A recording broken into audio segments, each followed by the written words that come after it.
Knox had always been the careful type. He double-checked his emails, triple-verified addresses before ordering packages, and never, ever sent a text without reading it at least twice. But on that particular Tuesday evening, exhausted from a 12-hour shift at the observatory, his careful nature took an unfortunate vacation. He had meant to text his co-worker about grabbing coffee.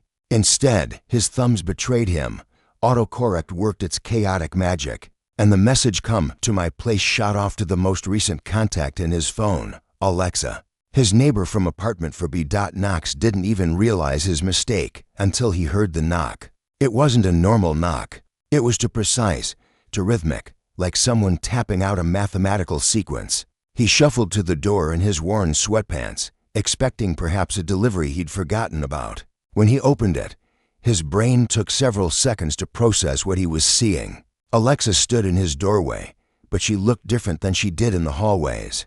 Her usual appearance, the one she wore when collecting mail or taking out trash, seemed to flicker slightly, like a hologram struggling to maintain stability. Her eyes, normally a pleasant hazel, gleamed with an iridescent quality that reminded Knox of oil slicks and distant nebulae. "You summoned me," she said simply, her voice carrying harmonics that human vocal cords shouldn't be able to produce. Knox's mouth opened and closed like a suffocating fish. "I what?" Alexa tilted her head in a way that was almost bird-like, almost insect-like, almost nothing earthly at all. "Your communication device. You sent a direct request." I responded with appropriate haste. She paused, examining his confused expression. "Did you not intend to make contact?" The pieces fell into place with horrifying clarity. The weird feeling he'd always gotten around Alexa. The way she never quite got human customs right. How she'd moved in 3 months ago with no furniture, yet never seemed to acquire any. The strange humming sounds that came from her apartment at odd hours. Knox couldn't even finish the sentence. "Not from here," Alexa completed, stepping inside without invitation. Her form solidified as she crossed the threshold, becoming fully human-looking again. "I've been maintaining observation protocols. Your accidental message triggered my response subroutines. My apologies for the enthusiasm." Knox backed into his own living room, his mind racing. Every sci-fi movie he'd ever watched suddenly felt inadequately preparatory. "You're an alien." "My neighbor is an actual alien." "Was an alien," Alexa corrected, examining his bookshelf with genuine curiosity.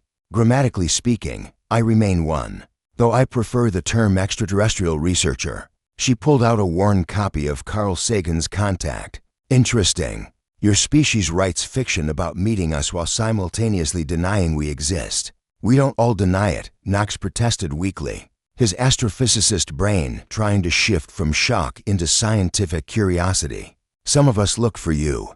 I work at an observatory. We search for signals, for I know," Alexa interrupted, turning to face him with an expression that might have been amusement.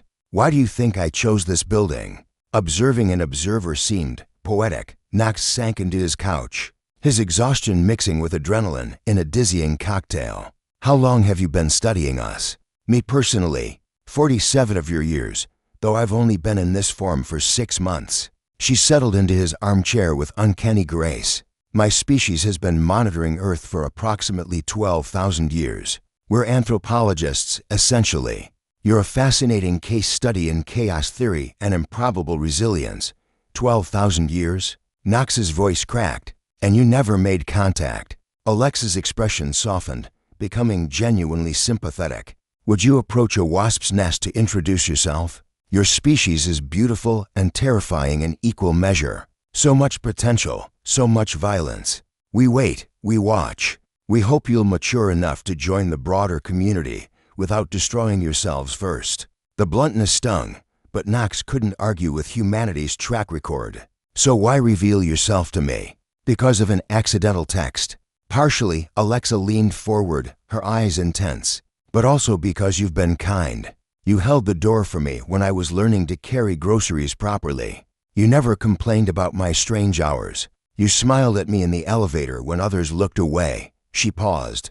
"Kindness is rarer than you think, Knox. It's the quality we search for most." Knox felt heat rise to his face. I try to be decent, Exactly, Alexa stood, her form flickering again for just a moment before stabilizing. Your accidental message was fortuitous. I've wanted to speak with you for weeks, but protocols are strict. Your direct communication gave me authorization to make contact. What happens now? Knox asked, feeling surreal asking such a question in his own living room. Do you have to leave? Report me? Erase my memory? Alexa laughed, and it sounded almost human. Memory erasure is fiction. Mostly, no. What happens now is your choice. I can leave, resume my observation from distance, and we can pretend this never happened. Or, she hesitated, vulnerability crossing her features. Or we could have that coffee your message was likely intended to arrange. I've been drinking it for months but still don't understand the appeal. Perhaps you could explain. Knox found himself smiling despite everything. You're asking if we can be friends? An alien anthropologist and a human astrophysicist? The irony isn't lost on me, Alexa admitted. But yes, friendship. It's one human custom I've always wanted to understand better. Knox stood, moving toward his kitchen. Coffee it is, then. But I have about 1,000,000 questions. I anticipated that, Alexa said, following him. I'll answer what I can without violating 87 different interstellar protocols. As Knox prepared the coffee, measuring grounds with shaking hands, he realized his life had just divided into before and after this moment. The careful, predictable existence he'd maintained had shattered with one accidental text message. And somehow, impossibly, he found he didn't mind at all. So, he said, handing her a mug. Question 1. Do you actually need to breathe our air, or is that part of the disguise? Alexa's iridescent eyes sparkled with something that looked like joy. Let's start with simpler questions, like why humans insist on burning bean water and calling it a beverage. Knox laughed, genuine and surprised, and thought that perhaps the universe was stranger and more wonderful than even his wildest telescope observations had suggested. And it had all started with one mistaken text. The coffee grew cold as they talked into the night.